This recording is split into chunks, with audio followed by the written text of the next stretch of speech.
नमस्कार दोस्तों। अयोध्या के राजा दशरथ की 3 पत्नियों और उनसे होने वाले 4 पुत्रों राम, लक्ष्मण, भरत और शत्रुघ्न के बारे में सभी जानते हैं, लेकिन भगवान राम की बड़ी बहन के बारे में हर किसी को नहीं पता। वाल्मीकि रामायण में भी राम की बहन शांता के बारे में जानकारी नहीं है, लेकिन दक्षिण पुराण में भगवान राम की बहन शांता का इतिहास जरूर मिलता है। भगवान राम की बहन शांता का सच यह है कि शांता राम की बड़ी बहन और माता कौशल्या की बेटी थी। वह बहुत ही सुंदर और हर कार्य में निपुण थी। शास्त्रों से लेकर पाक कला तक में एकदम पारंगत। वहीं रानी कौशल्या की बहन थी रानी वर्षिणी, जिनका विवाह अंग देश के राजा रोमपद के साथ हुआ था। दुर्भाग्य की बात यह थी कि किन्हीं कारणों से उनकी कोई भी संतान न हो सकी। एक दिन वर्षिणी राजा रोमपद के साथ कौशल्या से मिलने अयोध्या आई। जब सभी एक साथ बैठकर भोजन कर रहे थे, तभी वर्षिणी ने दशरथ की पुत्री शांता की शालीनता और कार्यकुशलता से मोहित होकर अपनी एक इच्छा प्रकट की। वर्षिणी ने कहा, वैसे तो मेरी कोई भी संतान नहीं है, लेकिन मेरी इच्छा है कि शांता की तरह ही मेरी भी एक पुत्री हो। वर्षिणी की इस बात पर राजा दशरथ उन्हें शांता को गोद देने का वचन दे देते हैं। इस प्रकार राजकुमारी शांता अंग देश के राजा रोमपद की पुत्री बन जाती हैं। एक दिन राजा रोमपद किसी काम में इतना खोए रहते हैं कि उनकी चौखट पर आए ब्राह्मण की आवाज़ उन्हें सुनाई ही नहीं देती।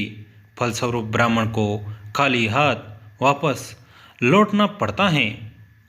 देवराज इंद्र को राजा रोमपद द्वारा किया गया ब्राह्मण का यह अपमान जरा भी रास नहीं आता।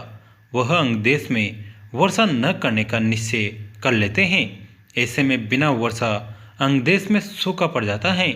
इस वजह से अकाल की स्थिति पैदा हो जाती है। इस समस्या से उबरने के लिए राजा रोमपद ऋषि श्रृंगी के पास जाते हैं और उनसे इस समस्या का उपाय पूछते हैं। ऋषि राजा को यज्ञ कराने की सलाह देते हैं, जिससे रूठे इंद्र को मनाया जा सके। राजा रोमपद ऐसा ही करते हैं और यज्ञ के बाद अंग देश में पुनः वर्षा होती है। इससे अंग देश में आई समस्या का अंत होता है। ऋषि श्रृंगी से प्रसन्न होकर राजा रोमपद उनसे अपनी पुत्री शांता का विवाह करा देते हैं। शांता के बाद राजा दशरथ के कोई संतान नहीं थी। इसके लिए वह बहुत ही चिंतित रहते थे। इसी कारण वह भी ऋषि श्रृंगी के पास जाते हैं। ऋषि श्रृंगी उन्हें कामाक्षी यज्ञ कराने की सलाह देते हैं। ऋषि के कहे अनुसार राजा दशरथ कामाक्षी यज्ञ संपन्न कराते हैं और प्रसाद के रूप में खीर बनवाते हैं।